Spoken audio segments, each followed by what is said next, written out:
Buenas tardes, mi nombre es Lady Caterine Velasco, estudiante de la Universidad Iberoamericana de la materia didáctica de las matemáticas 2. En esta presentación les voy a hablar un poco sobre la historia de la geometría y sus elementos. Introducción. En esta presentación vamos a hablar un poco sobre la historia de la geometría en el mundo, dónde nace, cómo nace, cuáles fueron los personajes que aportaron al desarrollo y el estudio de la misma. También encontraremos el concepto de qué es la geometría, la definición de cada uno de los elementos que la componen y la importancia que tiene la geometría para todos nosotros en nuestras vidas. Historia de la geometría y sus elementos. Fue en Mesopotamia y en Egipto donde se utilizó por primera vez la geometría. Algunos matemáticos con instrumentos medían los terrenos, los campos, y es de ahí de donde viene el nombre de geometría. Geo, que significa tierra, y metría, que significa medición. Medición de la tierra. Se dice que los griegos fueron los primeros en fundar las escuelas donde estudiaban y pensaban cómo eran las cosas. Esos conocimientos que obtuvieron los griegos, y fue Tales de Mileto quien hace unos 6 siglos antes de Cristo inició con la geometría demostrativa. ¿Qué decía esta geometría? Las propiedades se demuestran por medio de razonamiento y no porque resulten en la práctica. Las demostraciones pasan a ser fundamentales y son la base de la lógica como leyes del razonamiento. Después, Euclides fue otro gran matemático griego del siglo III a.C., quien con su famosa obra titulada Los Elementos recopila, ordena todos los conocimientos de la geometría hasta su época. ¿Qué hizo él? Él fue recogiendo un poco de todos los conceptos que habían aportado otros personajes y salvo algunas pequeñas variaciones.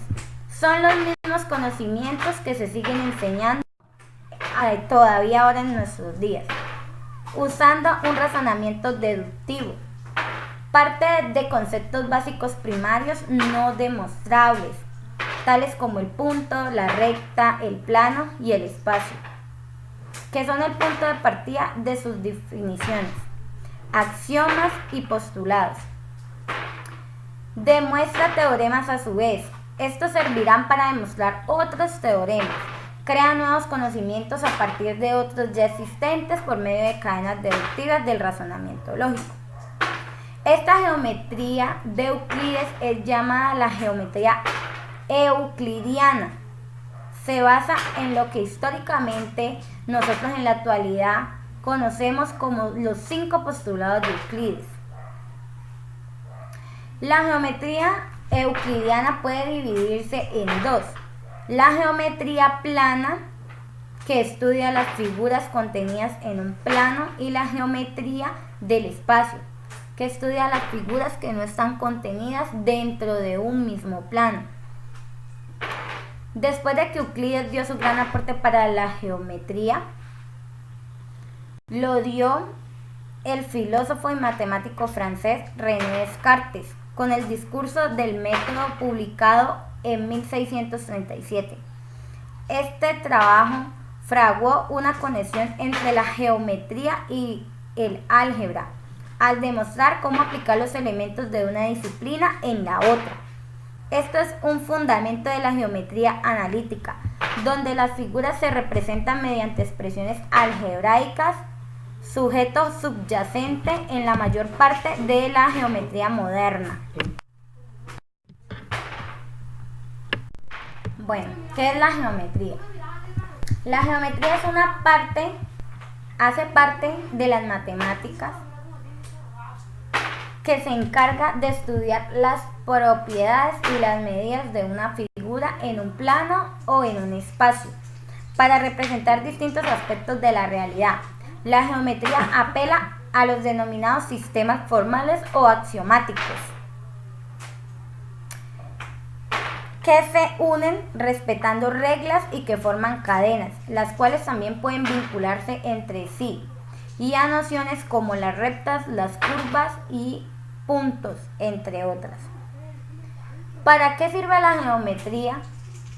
De forma general, la enseñanza de la geometría tiene como objetivo general o objetivo principal desarrollar el pensamiento espacial del hombre, de modo tal que éste pueda hacer una mejor interpretación del espacio físico que lo rodea en pos de transformarlo. La geometría es muy importante enseñarla a nuestros niños desde la primera infancia, porque así podemos desarrollar actividades y estrategias que le sirvan al niño para desarrollar su pensamiento espacial, para que pueda desarrollar mejor el conocimiento del mundo que lo rodea y donde se encuentra. Oblicua. Decimos que es oblicua cuando tiene cualquier forma que no es horizontal ni es vertical. Esta de aquí es la línea o es la recta oblicua, esta que se puede apreciar aquí. El plano es una superficie totalmente plana, como su nombre lo indica, que se extiende indefinidamente. Un plano tiene longitud y altura.